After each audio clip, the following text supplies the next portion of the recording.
Please stand for a moment of silence, followed by the Pledge of Allegiance.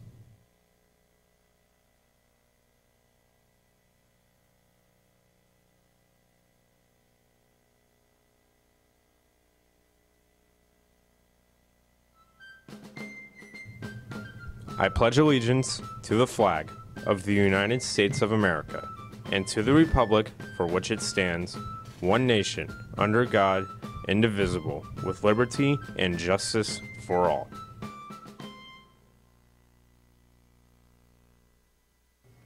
Good morning, Tornadoes. This is CTN, a Clearwater digital media production. Today is Thursday, November 15th. My name is David Moore. Today we have your latest school, local, and national news. So stay tuned because CTN starts now.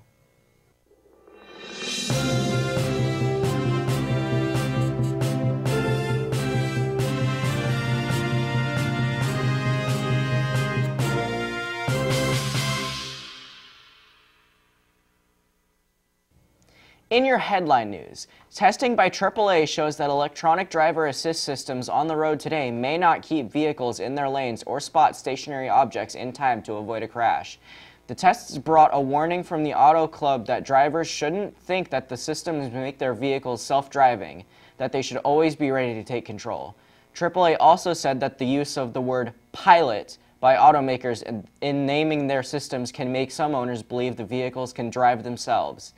Quote, "These systems are made as an aid to driving. They are not autonomous, despite all of the hype around the vehicle autonomy," said Greg Brannon, AAA's Director of Automotive Engineering. Clearly having pilot in the name may imply a level of unaided driving, which is not correct for the current state of the development of these systems. The test results released Thursday come after several highly publicized crashes involving Tesla vehicles that were operating on the company's system named Autopilot. The National Transportation Safety Board is investigating some of the crashes, including a March fatality that involved a Model X that struck a freeway barrier near Mountain View, California. The AAA findings are the second tests showing that the systems can't handle every situation in real-world driving, including some that are relatively common. In August, the Insurance Institute for Highway Safety released tests that showed similar problems to the AAA study. In other news, a SpaceX Falcon 9 rocket will send a satellite into orbit from the Kennedy Space Center in the first daylight launch in months. SpaceX is set to launch the how do you even say that? S-HALE? Launch the S-HALE 2 communications satellite for Qatar aboard a Falcon 9 rocket Thursday afternoon. The satellite will provide communications for the Middle East and parts of North Africa. The window for that launch is between 3:45 p.m. to 5:30 p.m. Eastern Standard Time Thursday. This is the first launch during daylight hours since this past spring. After liftoff, SpaceX intends to land the Falcon 9 First Steps booster, the company's drone ship, several hundred miles out in the Atlantic. The rocket is set to blast off from Launch Pad 39A at Kennedy Space Center. The launch was one of the two U.S. launches that were going to take place Thursday until the morning launch from NASA's Wallops Flight Facility in Virginia was pushed back a day because of the likelihood of poor weather. That launch of an Antares rocket that will carry cargo to the International Space Station is now scheduled for 4:23 a.m. Eastern Standard Time Friday. Now to Ian with this week's Sports Corner.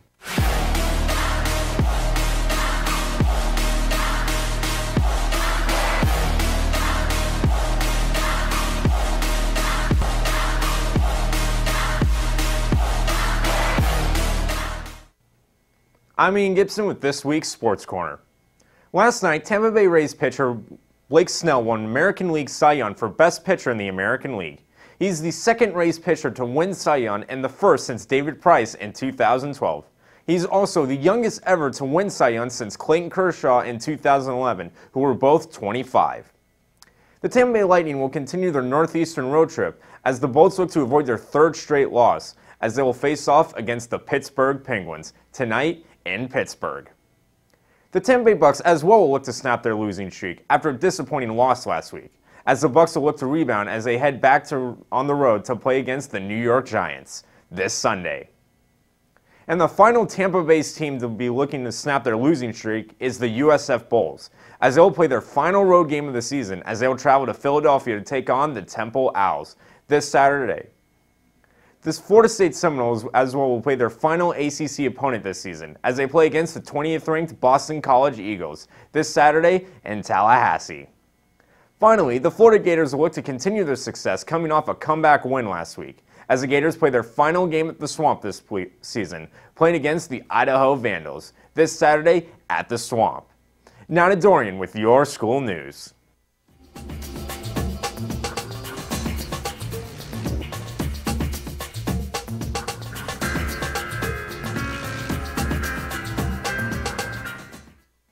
I'm Dorian Speaker with your school news. You can vote on a homecoming poll for yearbook here. This link will also be in the Clearlight. There will be a FAFSA night in Spanish for high school seniors to share information on the FAFSA, Bright Futures, and other scholarships. The event will be at the Hispanic Outreach Center at 612 Franklin Street tonight at 6 p.m. The Clearwater High School Wood Shop is proud to offer another round of cutting boards for sale this year. We have a nice selection of cutting boards, serving boards already made so you can pursue in PA3. We'll also have some small jewelry boxes in the coming weeks. Many teachers have suggested that we make clipboards, and so we have prepared to do so. And we'll have a batch of those rolling out soon. If you have any other suggestions for gifts for the holiday season, let us know and we'll see what we can do for you.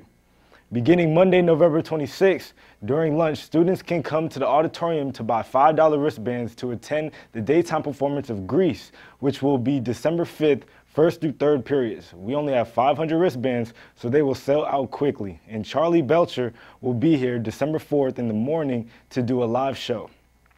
The Clearwater High Marching Band will be hosting FMBC Group La Semi-Final Band Competition this Saturday from 6 to 3. The competition begins at 8. We have 23 high school marching bands competing. 2 of these bands are from South America. We welcome them. Please come and enjoy the high school marching bands from Florida and South America. GSA will be meeting November 26th after school in Pod 9. And now back to the desk.